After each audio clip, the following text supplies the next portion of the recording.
तो आगे का हम लोग कंटिन्यू करते हैं। आज हम लोग पढ़ेंगे इन्वेस्टमेंट। ठीक है, तो इन्वेस्टमेंट क्यों ज़रूरी है ना। मान लो कोई एक विलेज है, ठीक है, उसमें एक ही चाय का दुकान है, एक ही ट्रैक्टर है, एक ही राइस मिल है। ठीक है, तो अगर लोग राइस मिल जो है उसको मशीन अगर नहीं खरीदेगा, ठीक है, अगर नया शॉप नहीं खरीदेगा, नया फैक्ट्री नहीं खरीदेगा, तो उसका प्रोडक्शन इंक्रीज़ नहीं होगा ना।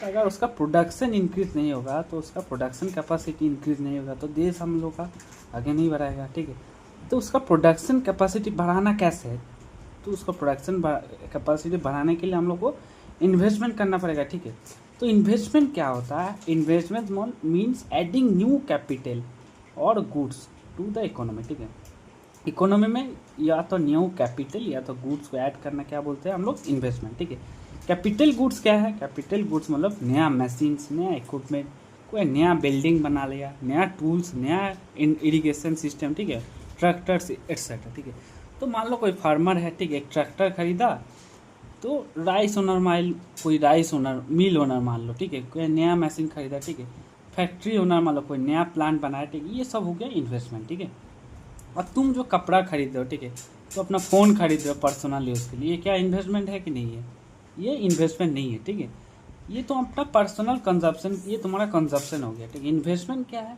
उससे अगर तुम्हारा कैपिटल से अगर कोई प्रोडक्शन इंक्रीज हो रहा है, ठीक है, तो वो हो गया तुम्हारा इन्वेस्टमेंट। ठीक है, आप जो आते हैं वाई इन्वेस्टमेंट नीडेड, इन्वेस्टमेंट क्यों जरूरी है, investment is the engine of economic growth. ठीक है, तुम्हारा इकोनॉमी जो बढ़ेगा कैसे, इन्वेस्टमेंट के दम पे। ठीक है, अगर इन्वेस्टमेंट नहीं होगा, नया फैक्ट्री नहीं खोलेगा, नया मशीन नहीं होगा, तो प्रोडक्शन नहीं बढ़ेगा, प्रोडक्शन नहीं बढ़ेगा तो जॉब नहीं बढ़ेगा, और जॉब नहीं बढ़ेगा तो तुम्हारा इकोनॉमिक ग्रोथ नहीं होगा। ठीक है, अब आता हम लोग टाइप ऑफ इन्वेस्टमेंट में। ठीक है, इन्वेस्टमेंट में क्या क्या क्या टाइप है, सबसे पहला जो टाइप है ऑटोनोमस इन्वेस्टमेंट। ठीक है, ऑटोनोमस इन्वेस्टमेंट क्या है, ऑटोनोमस कंजप्शन भी हम लोग पढ़े थे, है ना, तो ऑटोनोमस इन्वेस्टमेंट भी बस वही टाइप का है। ठीक है, ऑटोनोमस इन्वेस्टमेंट मतलब जिस टाइप का इन्वेस्टमेंट जो है that does not depend on the income. ठीक है, इनकम पे डिपेंड नहीं करता। ठीक है, तुम्हारा इनकम चेंज अगर इनकम तुम्हारा चेंज हो रहा है, तो इनकम मान लो तुम्हारा बढ़ गया तो इन्वेस्टमेंट बढ़ गया, ऐसा कोई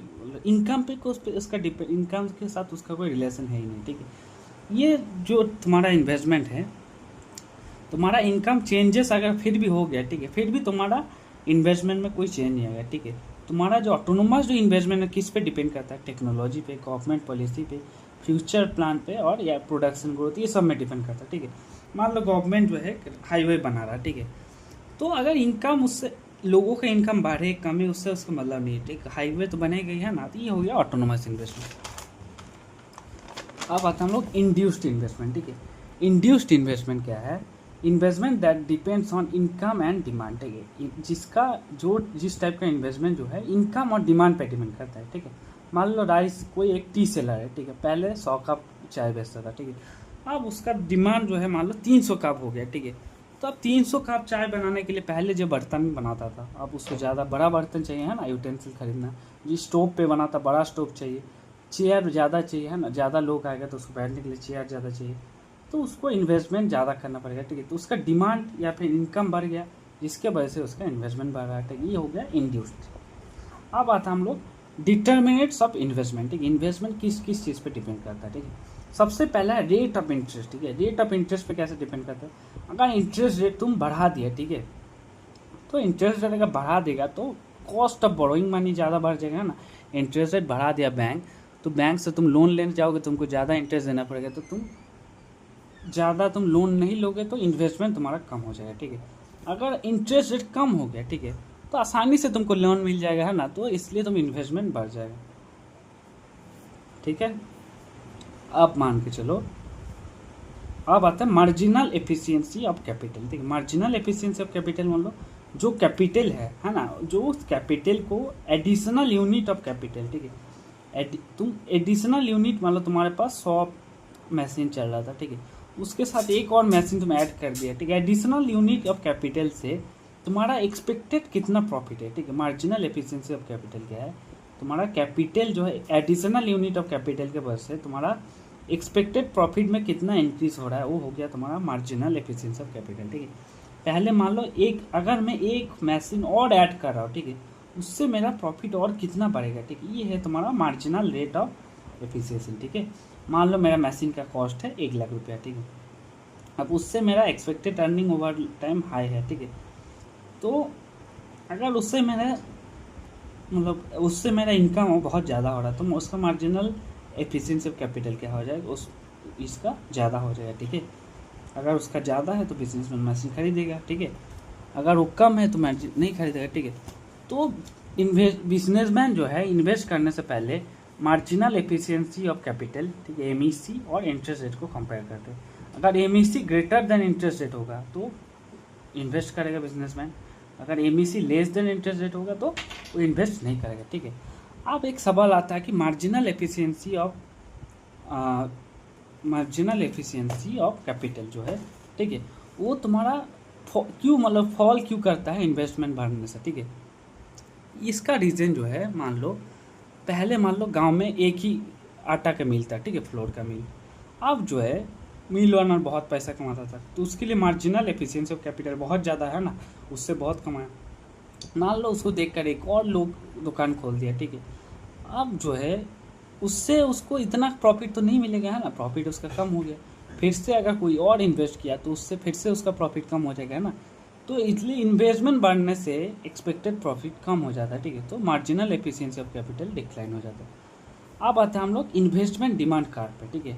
इन्वेस्टमेंट डिमांड कर्व है क्या है, it shows the relation between interest rate and investment demand, ठीक है। तो इंटरेस्ट रेट बढ़ने से इन्वेस्टमेंट डिमांड पे क्या चेंज हो रहा है, ठीक, वो हम लोग कहाँ से पता कर सकते हैं, इन्वेस्टमेंट डिमांड कर्व पे, ठीक है। तो I is equal to F into R, ठीक है, investment is equal to F into R. इसमें आर के ऊपर डिपेंड करता है, तो इन्वेस्टमेंट किस पे डिपेंड करता है, रेट ऑफ इंटरेस्ट पे, ठीक है। तो रेट ऑफ इंटरेस्ट है ना, rate of interest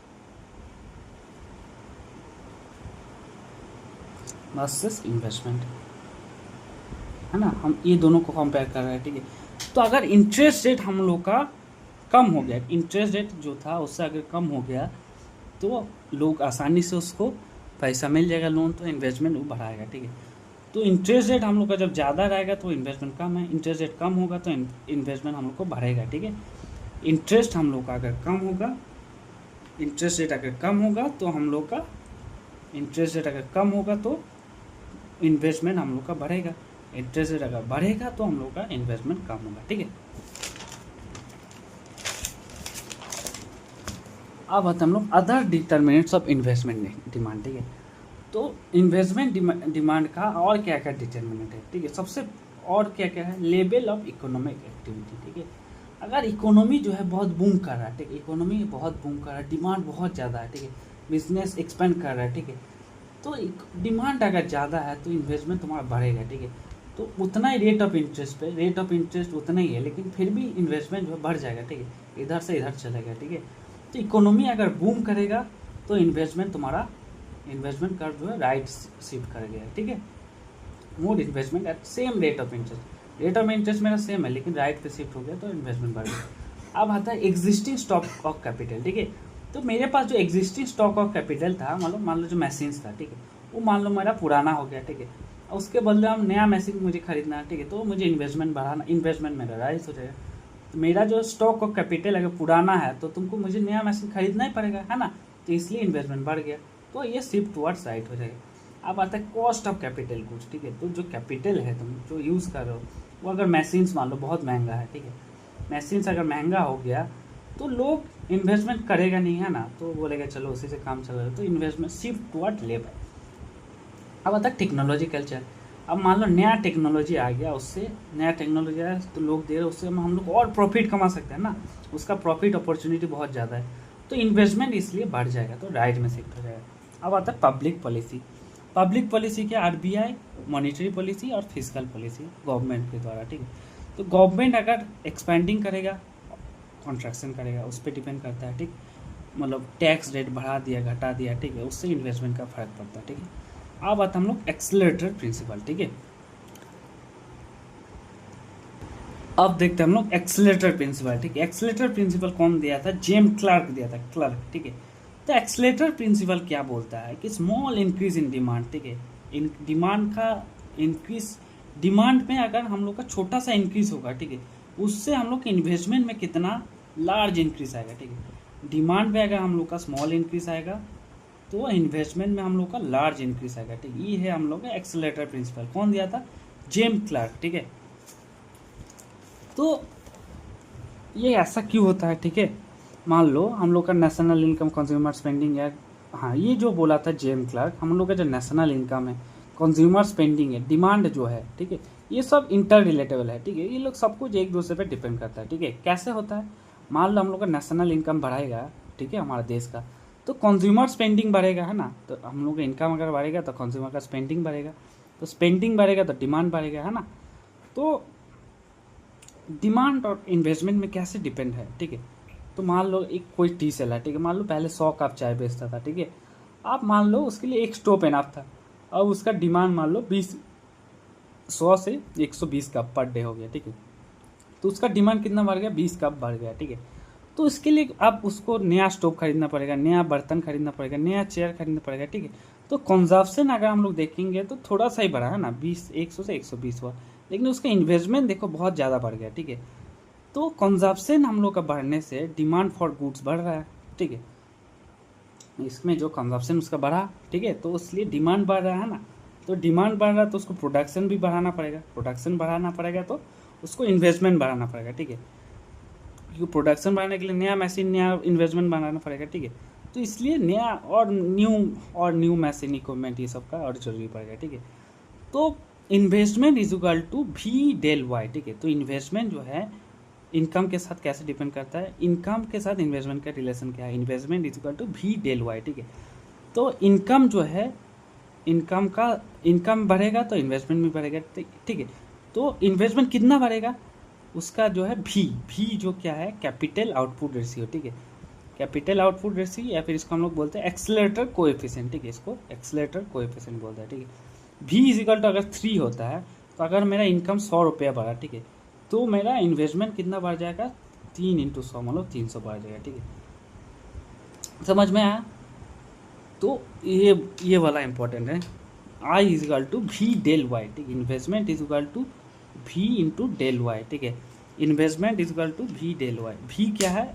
accelerator coefficient, ठीक है, या फिर कैपिटल आउटपुट रेशियो भी बोलते हैं। अब हम लोग आते हैं मल्टीप्लायर थ्योरी पे, ठीक है। मल्टीप्लायर थ्योरी कौन दिया था? F.A. खान दिया था, ठीक है। और इसको बाद में मॉडिफाई किया था जेम केन्स, ठीक है। तो खान जो है, खान्स मल्टीप्लायर जो है उसको हम लोग एम्प्लॉयमेंट मल्टीप्लायर बोलते हैं, ठीक है। काहन मल्टीप्लायर को हम लोग क्या बोलते हैं? Employment multiplier. और जो केन्स मल्टीप्लायर है उसको हम लोग क्या बोलते हैं? इनकम मल्टीप्लायर या फिर इन्वेस्टमेंट मल्टीप्लायर, ठीक है। तो अब केन्स मल्टीप्लायर को देखते हैं, ठीक है। केन्स क्या बोला था कि हम लोग का जो गवर्नमेंट मान लो इन्वेस्ट करता है, ठीक है, वह मान लो गवर्नमेंट 100 रुपया इन्वेस्ट किया, तो क्या नेशनल इनकम 100 ही रुपया बढ़ेगा क्या फिर और बढ़ेगा, ठीक है। तो इन्वेस्टमेंट बढ़ने से इनकम कितना बढ़ेगा, ठीक है, ये एक्सप्लेन करता है क्या? मल्टीप्लायर, ठीक है।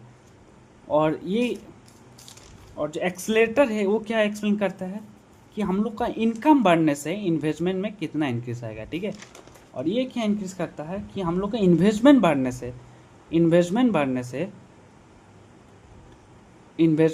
से हम लोग का इनकम में उसका कितना इंक्रीज आएगा, ठीक है।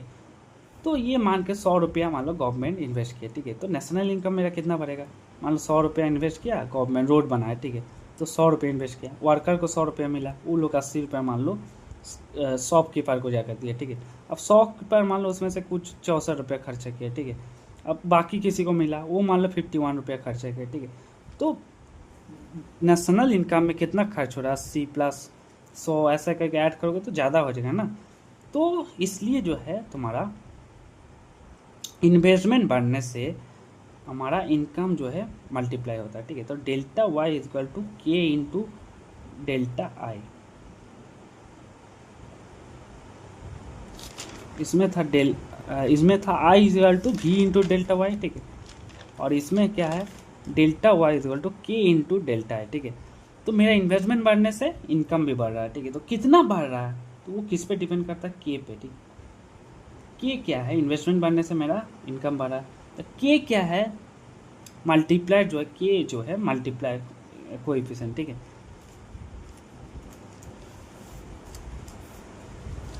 अब आता हम लोग MPC जो मल्टीप्लायर है, कि जो हम लोग का मल्टीप्लायर है, मल्टीप्लायर किस पे डिपेंड करता है, मल्टीप्लायर डिपेंड करता है MPC मार्जिनल प्रोपोर्सिटी टू कंज्यूम पे डिपेंड करता है, ठीक है। मार्जिनल प्रोपोर्सिटी टू कंज्यूम मतलब तुम एक्स्ट्रा अगर 1 रुपये इनकम कर रहे हो तो तुम्हारा कितना कंजप्शन में कितना बढ़ रहा है, ठीक है। मान लो एक्स्ट्रा, मान लो इनकम उसका 100 रुपया बढ़ा है, ठीक है, तो परसेंट का स्पेंडिंग 80 रुपया बढ़ा, तो मार्जिनल प्रोपोर्सिटी कंज्यूम कितना हो गया 80/100 और 0.8, ठीक। तो मल्टीप्लायर का हम लोग देखते हैं, ठीक है। तो हम लोग अभी क्या देखे, delta Y is equal to K into delta I, है ना, था। अब जो K is equal to delta Y by delta I, है ना। अब जो है हम लोग को तो मल्टीप्लायर क्या है उसको हम लोग देखते हैं। मान लो इन्वेस्टमेंट मेरा गवर्नमेंट मतलब 100 करोड़ इन्वेस्ट किया, ठीक है, और की हम लोग को पता है 5, मल्टीप्लायर हम लोग को पता है 5, ठीक है। तो अगर गवर्नमेंट 100 रुपया खर्चा करेगा तो इनकम कितना, नेशनल इनकम कितना बढ़ेगा, इनकम 5 × 100 मतलब 500, ठीक। गवर्नमेंट नेशनल इनकम 500 करोड़ बढ़ेगा, ठीक है। तो हम लोग का इनकम जो है Y is equal to, income का हम लोग का फॉर्मूला पता है, C is equal to I, है ना, Y is equal to consumption plus investment, ठीक है। अब जो है सी का हम लोग का फॉर्मूला पता है, सी कंजप्शन क्या है, ए प्लस बी वाई, ठीक है। तो इसको हम लोग इसमें बैठा रहे, ठीक है। तो वाई इज इक्वल टू सी के जगह हम लोग बैठा दिए ए प्लस बी वाई प्लस आई, ठीक है। तो इसको हम लोग इधर ले आए, वाई माइनस बी वाई ए प्लस आई किया, ठीक है। वाई को हम लोग कॉमन नहीं है, ठीक है, तो 1 - बी हुआ और ए प्लस आई, ठीक है। अब जो delta Y into 1 - B is equal to, ये जो है कांस्टेंट है ए को, है ना, इसलिए इसको हटा दिए, ठीक है। तो delta Y into 1 - B is equal to delta I, ठीक है। तो delta Y by delta is equal to 1 - 1 B, ठीक है। तो बी क्या था हम लोग का, बी पहले हम लोग पढ़े थे marginal propensity of consume to consume, ठीक है। तो K is equal to 1/1 - MPC, ठीक है। और MPC plus MPS is equal to 1 है, ठीक है, इसलिए 1 - MPC इज इक्वल टू क्या है MPS, ठीक है। तो K is equal to 1/MPS marginal propensity of savings, ठीक है। या फिर अगर मार्जिनल प्रोपोर्सिटी ऑफ कंजप्शन करेंगे तो 1/1 - MPC, ठीक है। अब जो है अगर MPC जो है MPS marginal propensity of savings अगर 0.3 है, ठीक, तो के हम लोग का कितना हो गया 1/0.3 मतलब 3.3। तो इन्वेस्टमेंट अगर मेरा इन्वेस्टमेंट इंक्रीज बाय 100 तो हम लोग का इनकम कितना बढ़ जाएगा 3.3 मतलब 333 हो जाएगा, ठीक है। अब आता हम लोग एजम्पशन इन मल्टीप्लायर थ्योरी, ठीक है। तो एजम्पशन हम लोग क्या क्या लिए इसमें, MPC जो है ना इसमें कांस्टेंट रहता है, ठीक है। जो फर्म है उसके पास एक्सेस प्रोडक्शन कैपेसिटी है, ठीक है, वो चाहेगा तो एक्सेस प्रोडक्शन कर सकता है, रिसोर्सेस अवेलेबल है, ठीक है। और इकोनॉमी जो है कैन इंक्रीज आउटपुट, ठीक है, इकोनॉमी से हम लोग का आउटपुट बढ़ेगा। अब और भी कुछ डिफरेंट टाइप्स ऑफ मल्टीप्लायर हम लोग यूज़ करते हैं, ठीक है। उसमें क्या है इन्वेस्टमेंट मल्टीप्लायर, इन्वेस्टमेंट मल्टीप्लायर क्या है, हम लोग का इन्वेस्टमेंट बढ़ाने से इंक्रीज इन इनकम, ठीक है, due to increase in investment, हम लोग का इन्वेस्ट बढ़ाने से इनकम में कितना इंक्रीज हो रहा है, ठीक है, ठीक है। तो इसमें delta Y by delta I is equal to 1/1 - B, ठीक है, या फिर के लिख सकते हैं। अब गवर्नमेंट एक्सपेंडिचर मल्टीप्लायर, ठीक है, तो गवर्नमेंट अगर अपना एक्सपेंडिचर नेशनल इनकम बढ़ा रहा है, ठीक है, तो उससे मतलब गवर्नमेंट एक्सपेंडिचर बढ़ाने से नेशनल इनकम में क्या चेंज आ रहा है, ठीक है। तो delta Y by delta G is equal to 1/1 - MPC, ठीक है, इंपॉर्टेंट है, ये भी सेम ही है, ठीक है। अब आता है हम लोग ट्रांसफर पेमेंट मल्टीप्लायर, ठीक है। तो payments made without receiving goods, transfer payment क्या है, पेमेंट जो है हम लोग without receiving goods and service, ठीक है, मैं कोई गुड सर्विस लिया नहीं उसके बदले में पेमेंट दे रहा है, ठीक है, जैसे पेंशन हो गई ये हो गया, ठीक है। तो ट्रांसफर पेमेंट मल्टीप्लायर क्या है, TPM is equal to MPC into 1 - MPC 1/1 - MPC, ठीक है, ये बहुत इंपॉर्टेंट है, ये थोड़ा अलग है ना। TPM is equal to MPC into 1/1 - MPC, ठीक है। अब आता है टैक्स मल्टीप्लायर, ठीक है, it shows change in tax due to income due to change in tax, ठीक है, टैक्स चेंज होने से इनकम में क्या चेंज आ रहा है, ठीक है। तो TM मतलब टैक्स मल्टीप्लायर क्या है -MPC बाय 1 - MPC, ठीक है। इसमें क्या था MPC बाय 1 - MPC था और इसमें जो है इसका उल्टा हो गया, माइनस एक ऐड हो जाएगा, ठीक है, MPC बाय 1 - MPC था, इसमें जो है एक माइनस ऐड हो जाएगा खाली, ठीक है। अब आता हम लोग फॉरेन ट्रेड मल्टीप्लायर, ठीक है, फॉरेन ट्रेड मल्टीप्लायर क्या है 1/MPS प्लस MPM, ठीक है। Marginal propensity of savings to marginal propensity of import, ठीक है। एमपीएस के साथ एमपीएम भी ऐड हो जाता है, ठीक है। एस और एमपीएस और एमपीएम है, ठीक है। अब आता हम लोग बैलेंस बजट मल्टीप्लायर, या फिर इसको यूनिट मल्टीप्लायर भी बोलते हैं, ठीक है। तो ये क्या है, गवर्नमेंट जब अपना एक्सपेंडिचर और टैक्स, ठीक है, दोनों same amount and taxes by same amount, ठीक है। गवर्नमेंट अगर एक्सपेंडिचर भी जितना बढ़ा रहा है और अपना टैक्स भी उतना बढ़ा रहा है, ठीक है, तो उसको बोलते हैं बैलेंस बजट, ठीक है। बैलेंस बजट मल्टीप्लायर या फिर यूनिट मल्टीप्लायर, ठीक है। मान लो गवर्नमेंट 100 करोड़ एक्स्ट्रा टैक्स किया, कलेक्ट किया और 100 करोड़ एक्स्ट्रा खर्चा किया, ठीक है। इसमें क्या balance budget multiplier is equal to 1 हो जाएगा, ठीक है। अब आता है लीकेज ऑफ मल्टीप्लायर, ठीक है। मल्टीप्लायर में क्या क्या लीकेज आता है, तो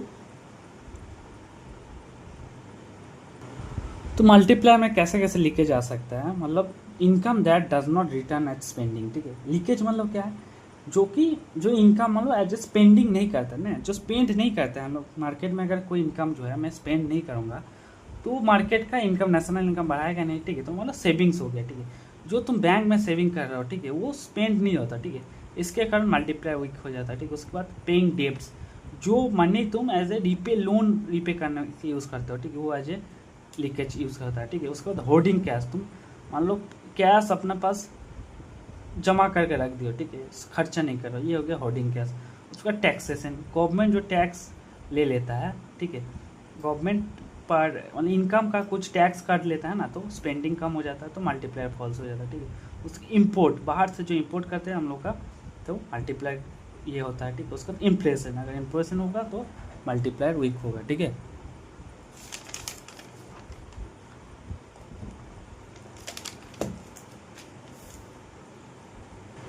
अब हम लोग ISLM कर्व देखेंगे, ठीक है। तो उसके पहले हम लोग दो टाइप का मार्केट जो है उसको देखते हैं, ठीक है। एक हो गया गुड्स मार्केट, एक हो गया मनी मार्केट, ठीक है। गुड्स मार्केट क्या है, जहाँ हम लोग गुड्स और सर्विस को हम लोग सोल्ड करते हैं, ठीक है। उधर बॉट करते लेकर आते हैं, सोल्ड करते हैं। राइस, वेजिटेबल, ये सब कहाँ मिलता है, गुड्स मार्केट में। और मनी मार्केट क्या है, इसमें हम लोग मनी का जो डिमांड सप्लाई है, ठीक है, वो एग्जिस्ट करता है, ठीक है। Demand of money supply, demand of money and supply of money exist in the market, ठीक है। ये हो गया मनी मार्केट। तो ISLM कर्व क्या है, ISLM कर्व जो है हिक्स और हैंसन 1937 में डेवलप किया था, ठीक है। तो ये क्यों डेवलप किया गया था, it shows the relationship between equilibrium rate of interest and national income, ठीक है। रेट ऑफ इंटरेस्ट और नेशनल इनकम के बीच में क्या रिलेशन है उसको दिखाता है, ठीक है। और जो है जो ISLM कार्ड के पहले जो है केन्स जो है गुड मार्केट को एक्सप्लेन किया था, और जो मॉनेटरी इकोनॉमिस्ट थे वो मनी मार्केट को एक्सप्लेन किया था, ठीक है। लेकिन जब मान लो दोनों मार्केट एक साथ इंटरेक्ट कर रहा है, ठीक है, तो उसको कोई एक्सप्लेन नहीं किया था कि दोनों मार्केट को एक फ्रेमवर्क के अंदर कोई नहीं लेकर आया था, ठीक है। तो ISLM कार्ड जो है पहली बार दोनों मार्केट को एक साथ लेकर आया, ठीक है। और ISLM कार्ड से हम लोग को इक्विलिब्रियम इनकम के बारे में पता चलता है और इक्विलिब्रियम इंटरेस्ट रेट के बारे में पता चलता है, ठीक है। उसके पहले हम लोग कुछ बेसिक आइडिया जो ले लेते हैं। इंटरेस्ट रेट क्या है, कॉस्ट ऑफ बोरोइंग मनी, ठीक है। तुम उधार लिए हो, उसके लिए तुमको कुछ कॉस्ट देना पड़ेगा, ठीक है। तो वो क्या है, अगर इंटरेस्ट रेट अगर हाई होगा, ठीक है, तो बोरोइंग मेरे लिए एक्सपेंसिव हो जाएगा। अगर इंटरेस्ट कम होगा तो बोरोइंग मेरे लिए चीप हो जाता है, ठीक है। तो इंटरेस्ट रेट और इन्वेस्टमेंट के साथ क्या रिलेशन है, इंटरेस्ट रेट अगर बढ़ेगा तो लोग आसानी से उसको नहीं मिलेगा, है ना, बोरोइंग टफ हो जाएगा, लोग नहीं लेगा लोन, ठीक है। इसमें इन्वेस्टमेंट कम हो जाएगा। इंटरेस्ट रेट अगर कम होगा तो लोग लोन लेगा, इन्वेस्टमेंट बढ़ेगा, ठीक है। अब इंटरेस्ट रेट से इन्वेस्टमेंट से हम लोग का एग्रीगेट डिमांड से क्या रिलेशन है, ठीक है। मान लो इन्वेस्टमेंट अगर बढ़ेगा, ठीक है, मान लो कोई फार्मर ट्रैक्टर खरीदा 1 लाख का, ठीक है, तो इससे ट्रैक्टर डीलर को कुछ इनकम हुआ। ट्रैक्टर डीलर जो है उसमें जो काम करता है वर्कर, उसको पैसा दिया, वर्कर फूड और क्लॉथ खरीदा, ठीक है। और फिर जो है इनकम जो है पूरा इकोनॉमी में स्प्रेड हो गया, ठीक है। तो इन्वेस्टमेंट अगर बढ़ेगा, ठीक है, तो हम लोग का एग्रीगेट डिमांड भी बढ़ेगा, ठीक है। और मल्टीप्लायर इफेक्ट तो हम लोग पढ़े ही है ना। मल्टीप्लायर इफेक्ट क्या है, हम लोग का इनकम, इन्वेस्टमेंट बढ़ने से इनकम में हम लोग का कैसे चेंज आ रहा है, ठीक है। K = डेल्टा Y/I, ठीक है। इन्वेस्टमेंट बढ़ने से Y भी बढ़ता है, ठीक है। अब हम लोग IS कर्व को देखते हैं। I मतलब इन्वेस्टमेंट और S मतलब सेविंग, ठीक है। तो इन्वेस्टमेंट और सेविंग का क्या डिफरेंस है, ठीक है, मतलब क्या रिलेशन है, तो अगर हम लोग का इन्वेस्टमेंट और सेविंग, ठीक है, तो अगर हम लोग इंटरेस्ट रेट से क्या इफेक्ट पड़ता है, ठीक है, इंटरेस्ट रेट से इन्वेस्टमेंट में, एग्रीगेट डिमांड पे, नेशनल रेट इनकम पे क्या इफेक्ट पड़ा है। इंटरेस्ट रेट अगर मेरा कम हो गया, ठीक है, इंटरेस्ट रेट मेरा कम हो गया, तो मेरा बोरोइंग जो है, मुझे उधार लेना बहुत चीप पड़ जाएगा ना, बोरोइंग मेरे लिए चीप पड़ेगा, ठीक है, तो मैं आसानी से बोरो कर सकता हूँ। तो मेरा बोरो अगर आसान हो जाएगा, चीपर हो जाएगा, तो इन्वेस्टमेंट मेरा बढ़ जाएगा, है ना, इन्वेस्टमेंट मेरा इंक्रीज हो जाएगा, इन्वेस्टमेंट आसानी से करेगा। इन्वेस्टमेंट अगर करेगा कोई फार्म, ठीक है, तो लोगों को नौकरी मिलेगा, ठीक है, लोगों उस खर्चा करेगा, तो एग्रीगेट डिमांड भी मेरा बाजार में बढ़ेगा, ठीक है, इन्वेस्टमेंट बढ़ने से मेरा एग्रीगेट डिमांड भी बढ़ेगा, और एग्रीगेट डिमांड बढ़ेगा तो नेशनल इनकम बढ़ेगा, ठीक। तो इन्वेस्टमेंट बढ़ने से नेशनल इनकम बढ़ेगा, ये हो गया मल्टीप्लायर इफेक्ट, ठीक है, और इनकम बढ़ने से इन्वेस्टमेंट बढ़ेगा, ये हो गया एक्सेलरेटर इफेक्ट, ठीक है। तो इसका जो कर्व हम लोग देखते हैं, ठीक है, तो रेट ऑफ इंटरेस्ट और इन्वेस्टमेंट में क्या रिलेशन है, ठीक है, तो इंटरेस्ट रेट जब ज़्यादा था तो मेरा इन्वेस्टमेंट कम है, ठीक है, इंटरेस्ट रेट कम होगा तो लोग आसानी से उसको लोन मिलेगा तो इन्वेस्टमेंट बढ़ाएगा, ठीक है, इंटरेस्ट रेट जब कम हो रहा है तो मेरा इन्वेस्टमेंट बढ़ रहा है, ठीक है, इसका कर्व ऐसा हो गया। ये है हम लोग का इनकम लाइन, ठीक है, Y is equal to C plus S, और ये है हम लोग का एग्रीगेट डिमांड कर्व, ठीक है। तो पहला जो कर्व है Y is equal to C plus I zero plus C plus I one, ठीक है, उसके बाद मेरा इन्वेस्टमेंट किया, फिर सी प्लस आई वन, फिर से इन्वेस्टमेंट किया, सी प्लस आई टू, ठीक है। तो एग्रीगेट डिमांड कर्व और जो जहाँ इनकम कर्व को काट रहा है, ठीक है, वो हो गया हम लोग का नेशनल इनकम, ठीक है। आप आता है इंटरेस्ट बढ़ने से, इंटरेस्ट कम होने से इन्वेस्टमेंट बढ़ेगा, और इंटरेस्ट बढ़ने से इन्वेस्टमेंट कम होगा, ठीक है। और इंटरेस्ट के साथ एग्रीगेट डिमांड का क्या रिलेशन है ना, इन्वेस्टमेंट के साथ एग्रीगेट डिमांड का क्या रिलेशन है, इन्वेस्टमेंट अगर हम लोग का बढ़ेगा, ठीक है, तो एग्रीगेट डिमांड भी हम लोग का बढ़ रहा है ना, इन्वेस्टमेंट अगर बढ़ेगा तो एग्रीगेट डिमांड बढ़ेगा, इन्वेस्टमेंट बढ़ेगा फिर से एग्रीगेट डिमांड बढ़ेगा, तो इन्वेस्टमेंट बढ़ेगा तो एग्रीगेट डिमांड बढ़ेगा, ठीक है। अब आता है नेशनल इनकम और रेट ऑफ इंटरेस्ट में क्या ठीक है। तो रेट ऑफ इंटरेस्ट अगर मेरा ज़्यादा है तो मेरा इन्वेस्टमेंट कम है, इन्वेस्टमेंट मेरा कम है तो एग्रीगेट डिमांड भी मेरा कम है, एग्रीगेट डिमांड कम है तो नेशनल इनकम कम है। उसके बाद फिर से इंटरेस्ट रेट अगर हम लोग का कम हो रहा है, इंटरेस्ट रेट मेरा कम होगा तो मेरा एग्रीगेट डिमांड हम लोग का बढ़ेगा और नेशनल इनकम भी बढ़ेगा, ठीक। तो इंटरेस्ट का साथ इंटरेस्ट रेट मेरा कम होगा तो इन्वेस्टमेंट बढ़ेगा, इन्वेस्टमेंट बढ़ेगा तो एग्रीगेट डिमांड बढ़ेगा, डिमांड बढ़ेगा तो इनकम बढ़ेगा, ठीक है। अब आता हम लोग determinants of slope of HiAce curve, ठीक है, हाईएस कर्व का स्लोप को डिटर्मिनेट कौन करता है, ठीक है। तो इलास्टिसिटी ऑफ इन्वेस्टमेंट, ठीक है, इलास्टिसिटी ऑफ इन्वेस्टमेंट मतलब how strongly investment response to the interest rate, ठीक है।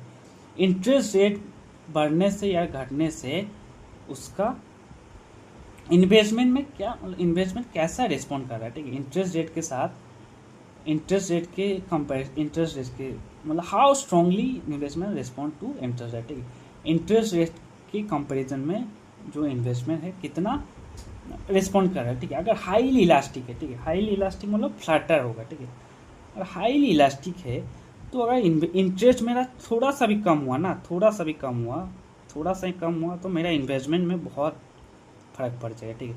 पहले मान लो 5% इंटरेस्ट था, उससे 4% इंटरेस्ट हो गया, ठीक है, तो उसमें मान लो 200 करोड़ इन्वेस्ट करता था, अब सिर्फ थोड़ा सा ही कम हुआ तो उसका इन्वेस्टमेंट मान लो हो गया 600 करोड़, तो बहुत बढ़ गया। ये हो गया तुम्हारा स्ट्रॉन्ग हाईली इलास्टिक, ठीक है। लेस इलास्टिक क्या है, लेस इलास्टिक क्या है, जो ऐसा रहेगा तुम्हारा स्टीपर, इसमें क्या है इंटरेस्ट रेट बहुत फॉल हुआ तब जाके थोड़ा सा तुम्हारा इन्वेस्टमेंट चेंज हुआ, ठीक है, इंटरेस्ट रेट बहुत फॉल हुआ तो इन्वेस्टमेंट वेरी लिटिल चेंज हुआ। अब आता हम लोग मल्टीप्लायर साइज, ठीक है, मल्टीप्लायर जो है किस पे डिपेंड करते हैं हम लोग अभी देखें, 1/1 माइनस MPC, ठीक है, मार्जिनल प्रोपोर्सिटी ऑफ कंज्यूम पे डिपेंड करता है, ठीक है।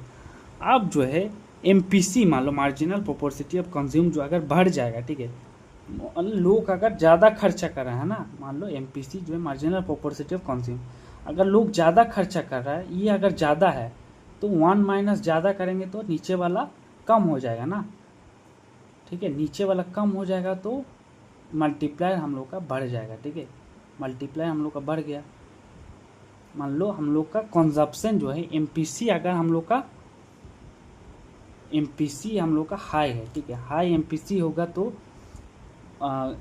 लोग मतलब कंजप्शन ज़्यादा कर रहा है, ठीक है, तो कंजप्शन ज़्यादा करेगा तो ये 1 माइनस एमपीसी जो है ये मतलब ज़्यादा हो गया, ठीक है, तो ये वाला हम लोग का 1 माइनस ये ज़्यादा करेगा तो ये कम हो जाएगा ना, नीचे वाला मेरा कम हो जाएगा, नीचे वाला कम होगा तो मल्टीप्लायर जो है मेरा बढ़ेगा, ठीक है, तो मल्टीप्लायर मेरा बढ़ रहा है, ठीक है।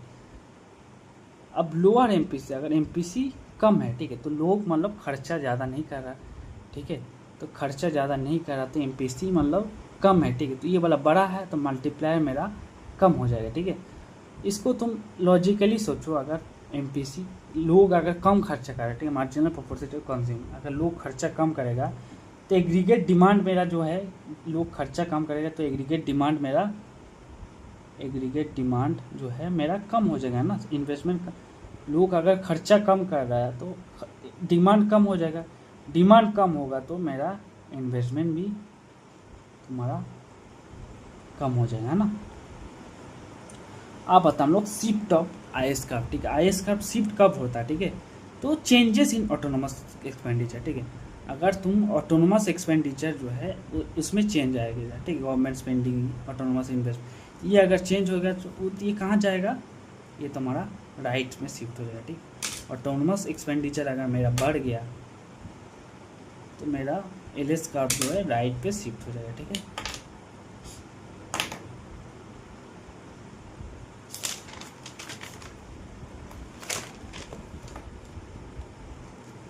अब आता हम लोग एलएम कर्व पे, ठीक है।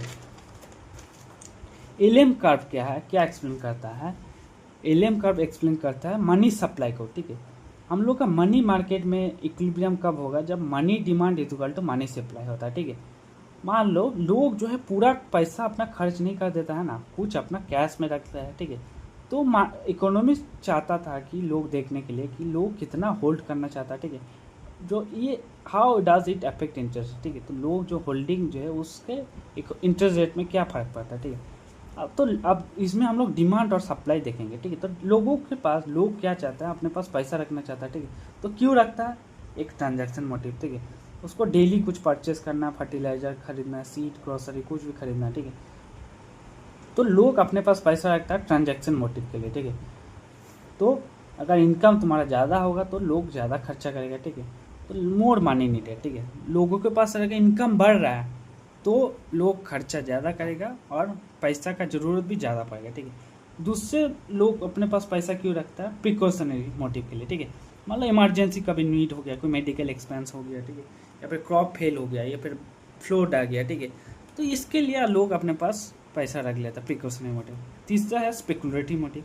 स्पेकुलेटरी क्या है, लोग एक्सपेक्ट कर रहा है कि मान लो बाद में मुझे फ्यूचर अपॉर्चुनिटी के लिए, ठीक है, मान लो लोग सोचा कि मेरे बाद में मुझे लैंड का प्राइस बढ़ जाएगा, ठीक है, तो अभी उसको लोग मान लो सोचा कि लैंड का प्राइस कम होगा, ठीक है, तो इसलिए वो अपने पास पैसा रख रहा है कि जब कम होगा तो मैं खरीद लूँगा, ठीक है, तो क्यों रखता पैसा, ट्रांजैक्शन मोटिव, प्रिकॉशनरी मोटिव और स्पेकुलेटिव मोटिव, ठीक है।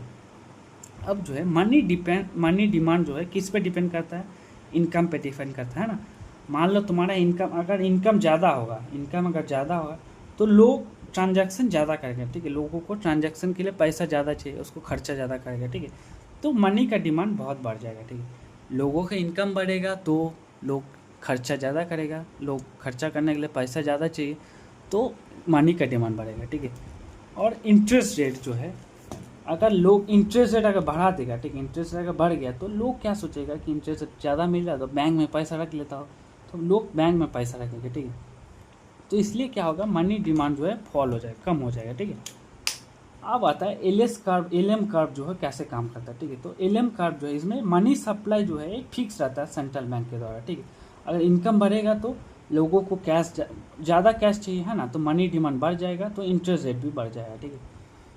क्यों, मान लो लोगों का इनकम बढ़ गया, ठीक है, इनकम बढ़ेगा तो लोग मेरा पहले मान लो मैं 10,000 कमाता था, अब मैं 50,000 कमाऊँगा, तो इनकम बढ़ गया तो मैं खर्चा भी ज़्यादा करूँगा ना, मैं अच्छा खाना खाऊँगा, अच्छा कपड़ा पहनूँगा, ठीक है, तो लोगों को ज़्यादा कैश चाहिए क्योंकि वो खर्चे ज़्यादा करता है, ठीक है, तो लोगों को कैश चाहिए तो मनी का डिमांड बढ़ गया, ठीक है, तो इसलिए क्या करेगा, बैंक वाला देखेगा कि मनी का डिमांड बढ़ गया तो बैंक जो है अपना इंटरेस्ट रेट बढ़ा देगा, ठीक है, इंटरेस्ट बढ़ा, सो दैट लोग पैसा इधर से ना उठाए बैंक में जमा करें, ठीक है। तो अगर इनकम तुम्हारा बढ़ेगा तो इंटरेस्ट रेट तुम्हारा हाई हो जाएगा, ठीक है। तो ये इधर हम लोग देख रहे हैं जो मनी, ये MS जो है मनी सप्लाई है, ठीक है, और ये है हम लोग का डिमांड कर्व MD0, ठीक है, मनी डिमांड कर्व।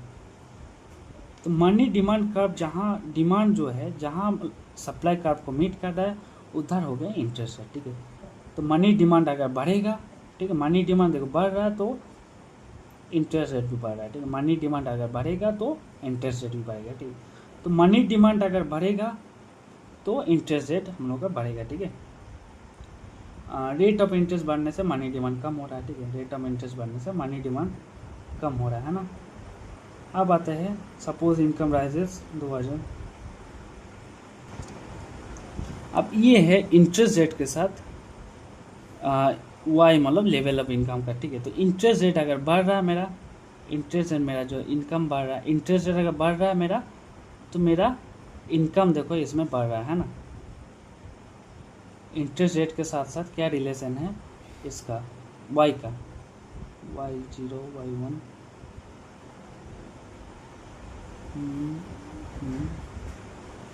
तो इंटरेस्ट रेट के साथ LM का इसका नेशनल इनकम का क्या रिलेशन है, ठीक है। तो अगर मेरा इंटरेस्ट बढ़ेगा, इनकम अगर मेरा बढ़ेगा, ठीक है, इनकम अगर मेरा बढ़ेगा तो इंटरेस्ट रेट भी देखो बढ़ रहा है, इनकम बढ़ रहा है मेरा, इंटरेस्ट रेट भी बढ़ रहा है, ठीक है, इनकम बढ़ रहा है मेरा, इंटरेस्ट रेट भी बढ़ रहा है। तो इनकम के साथ इंटरेस्ट का क्या रिलेशन हो गया, इनकम बढ़ेगा तो इंटरेस्ट बढ़ेगा, ठीक है। और इसमें हम लोग क्या देख रहे थे कि मनी डिमांड के साथ इसका क्या रिलेशन है ना, अगर मतलब क्वांटिटी मनी अगर डिमांड ज़्यादा होगा तो इंटरेस्ट रेट बढ़ेगा, ठीक है। तो इनकम तो हम लोग ऑफिशियली देखते हैं इनकम बढ़ने से इंटरेस्ट रेट बढ़ता है, ठीक है। ये हो गया LM कर्व का समीशन, ठीक है।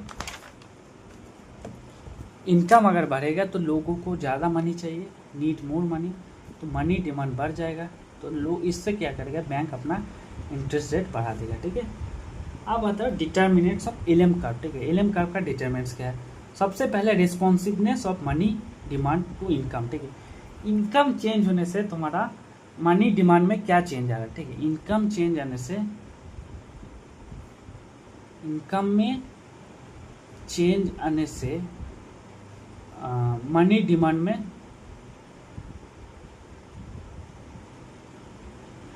क्या चेंज आया, ठीक है। मान लो मतलब कितना चेंज आया, ठीक है, रिस्पॉन्सिव मतलब कितना कैसे रिस्पॉन्स कर रहा है, ठीक है। अगर मेरा मनी डिमांड, ठीक है, मनी डिमांड मेरा शार्पली बढ़ रहा है, ठीक है, इनकम बढ़ने से मैंने मनी डिमांड बहुत शार्पली बढ़ रहा है, ठीक है। तो ये हो गया LM कर्व जो है स्टीपर हो जाएगा ना, स्टीपर ऐसा हो जाएगा, मतलब लगभग ऐसा, ठीक है। तो इसमें क्या है, तुम्हारा इनकम बढ़ने से जो मनी डिमांड हम लोग का बहुत बढ़ रहा है, ठीक है। इनकम बढ़ने से थोड़ा सा इनकम बढ़ा तो मनी डिमांड बहुत बढ़ गया, ठीक है, थोड़ा सा इनकम बढ़ा मनी डिमांड बहुत बढ़ गया। ये हो गया तुम्हारा हाईली रेस्पॉन्सिव, ठीक है। लो रेस्पॉन्सिव क्या है, तुम्हारा मतलब इनकम मतलब ज़्यादा बढ़ा तब जाके थोड़ा सा तुम्हारा इसमें चेंज आया, ठीक है। तुम्हारा थोड़ा सा मतलब बहुत इनकम बढ़े तब जाके मनी डिमांड में थोड़ा सा चेंज हुआ, ये हो गया तुम्हारा लो रेस्पॉन्सिव, ठीक है। अब आता है responsiveness of money demand to interest, ठीक है। मनी डिमांड टू इंटरेस्ट मतलब लोग जो है अपना इंटरेस्ट मतलब उससे इंटरेस्ट चेंज होने से कैसे रिएक्ट कर रहा है, ठीक है। अगर मान लो इंटरेस्ट थोड़ा सा मतलब बढ़ा दिया, ठीक है, तो मनी डिमांड बहुत कम हो गया, ये हो गया हाईली रिस्पॉन्सिव, ठीक है। मतलब इंटरेस्ट रेट थोड़ा सा चेंज किया, बढ़ाया, और मनी डिमांड बहुत कम हो गया, ठीक है, लोग उधर रखने लग गए बैंक में, ये हो गया हाईली रेस्पॉन्सिव। और लो रेस्पॉन्सिव क्या है, इंटरेस्ट रेट बहुत बढ़ा है, ठीक है, बहुत बढ़ा है तब जाकर मनी रेट थोड़ा सा कम हुआ, ठीक है, ये हो गया लो रेस्पॉन्सिव, ठीक है। हाई रेस्पॉन्सिव और लो रेस्पॉन्सिव, ठीक है। इंटरेस्ट रेट बढ़ाने से मनी डिमांड में कैसे चेंज आ रहा है, ये एक सेकेंड हो गया। और पहले हो गया कि तुम्हारा इनकम बढ़ने से मनी डिमांड में कितना कैसे चेंज आ रहा है, ठीक है। उसके बाद इंटरेस्ट बढ़ने से मनी डिमांड में कैसे चेंज आ रहा है, ठीक है। अब आते हैं हम लोग शिफ्ट इन LM कर्व, ठीक है। LM कर्व कैसे शिफ्ट हो सकता है, ठीक है। तो चेंज इन मनी सप्लाई, ठीक है, मनी सप्लाई में चेंज करने से। मान लो